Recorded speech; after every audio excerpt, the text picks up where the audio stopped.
Agora vamos para o último disco. E eu pedi, né? Não que ele seja, mas eu pedi para você, entre os 5, deixar um por último, assim, aquele que batia mais fundo, né? Que você se conectava ainda mais e tal, e você escolheu esse, que é o álbum hoje mais significativo dentro desses 5.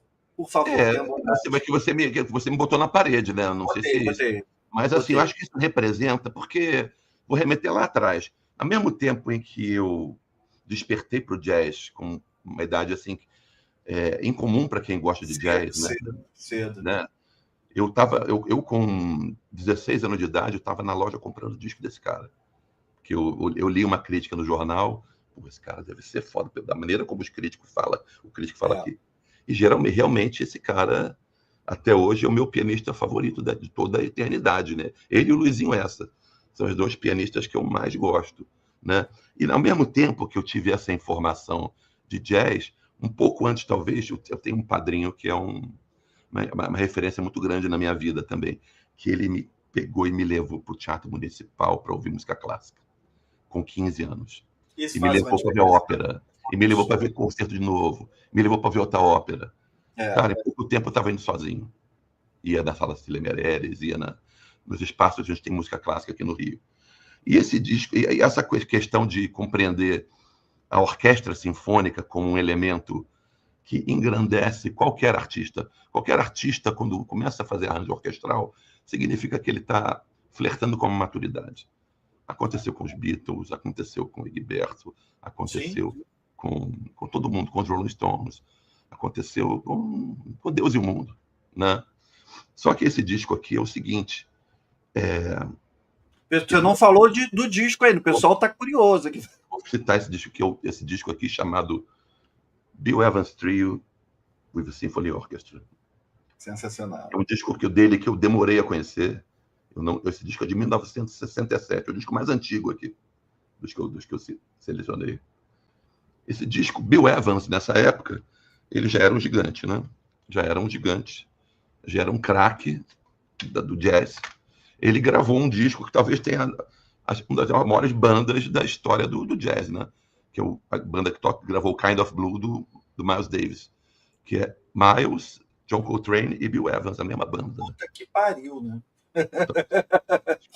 Porra, não tem como dar errado, né? É só chegar no estúdio, mandar os malucos tocar e apertar o recorde. Esse disco aqui, ele nem tem. O Bill Evans é famoso pelos trios, né? Que ele passou a carreira inteira tocando com trios de piano, que era ele, baixo, acústico e batera. Aqui não são nem os grandes. Aqui tem o Chuck Israels no baixo e o Larry Bunker ou o Grady Tate na bateria. Não eram os caras mais sensacionais. Não era o Scott LaFaro, que é um baixista visionário que tocou no começo da carreira dele. Nem era o Ed Gomes, que é um baixista dos que mais acompanhou ele. Nem era aquela cozinha do Mark Johnson e Joe de La Barbera, que acompanhou ele no fim precoce da vida dele. Ele morreu com 50 e poucos anos, né? Ele veio ao Brasil em 80. Tocou de graça do lado da minha casa e eu não fui. Oh, tu não foi por quê, homem? Eu não conhecia, cara. Eu conheci Tá, em 81 Bill tá. Evans. Eu Tudo perdi. bem. Mas esse disco, assim, ele tem uma coisa que ele é arranjado, as arranjos de orquestra são do grande, sensacional Klaus Ogerman, né? Muito conhecido do povo da música brasileira por ele ter uma parceria de longa data com Tom Jobim, né? Klaus Entendi. Ogerman regeu aquele primeiro disco americano do Tom Jobim, trabalhou no Matita Perê, trabalhou no Urubu, trabalhou nos discos americanos do Tom Jobim, Tide, Wave e Stoneflower, né? Aliás, a gente está devendo uma live sobre Tom Jobim aqui, que a gente vai fazer. Exatamente, tem que fazer essa live, né? E assim, e mais recentemente, Klaus Ogerman trabalhou com a Diana Krall em alguns discos, principalmente aquele disco The Look of Love, que ele, mais uma vez, é um cara que é talvez um dos maiores orquestradores de música popular do mundo, né? Sim. Mas esse disco aqui, o que acontece? Ele tem metade do disco são canções originais, né? Como só tem uma composição, tem duas composições do Bill Evans, uma do próprio Ogerman e São 8 canções. Na verdade, são 3 canções originais dos dois envolvidos e músicas clássicas com arranjos que remetem às músicas clássicas, mas viram jazz, cara. Você Sabe? tem Granadas, que é um arranjo do Ogerman, para uma música espanhola. Você tem uma valsa do Bach. Você tem Pavane, do Gabriel Fauré, que é uma música bem conhecida, assim, muitos artistas fizeram versões de Pavane. E lá no final você tem um negócio que ele chama de Blue Interlude, que ele arranjou o prelúdio número 20 de Chopin, né? E entra meio Bill Evans tocando, improvisando jazz, cara, no meio. E tem uma das canções mais lindas do Bill Evans está nesse disco, que é Time Remembered, que não é original desse disco, ele gravou em outros discos, gravou em discos de solo, com banda, mas aqui, com orquestra, é o arranjo mais lindo de Time Remembered que existe, né? Como a interação desses dois caras, né?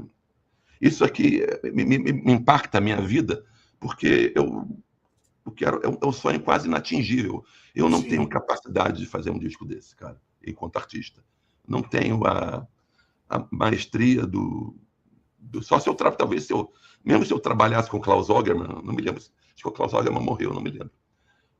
Mas assim, nem se eu trabalhasse com o Klaus Ogerman, eu teria o refinamento.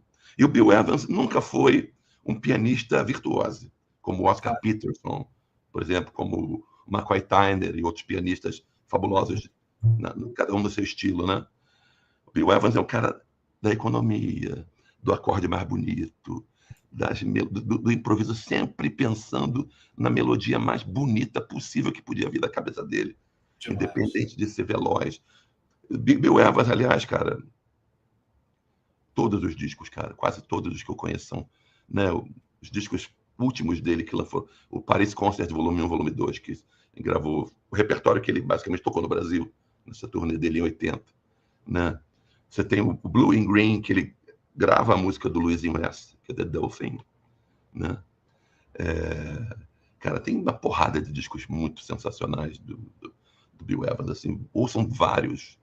Discos dele É. com Toots Thielemans, discos dele com Joe Hall, Jim Hall, né? Quer dizer, Bill Evans, ele surgiu na minha vida, ele não me acompanha, não parou nunca de me acompanhar, cara. Eu Te escuto acompanhar. até hoje, Está né? sempre presente. Está sempre presente e não dá. Gravar um disco com essa inspiração, essa qualidade, é um sonho inatingível, cara. Não Demais. terei capacidade de me equiparar a isso. Olha só que comentário bonito de se ler quando a gente chega ao final de uma live. Putz, que lindo, Vitor, cara. Muito legal, cara. Vitor, tamo junto, meu velho. Que bom, que bom.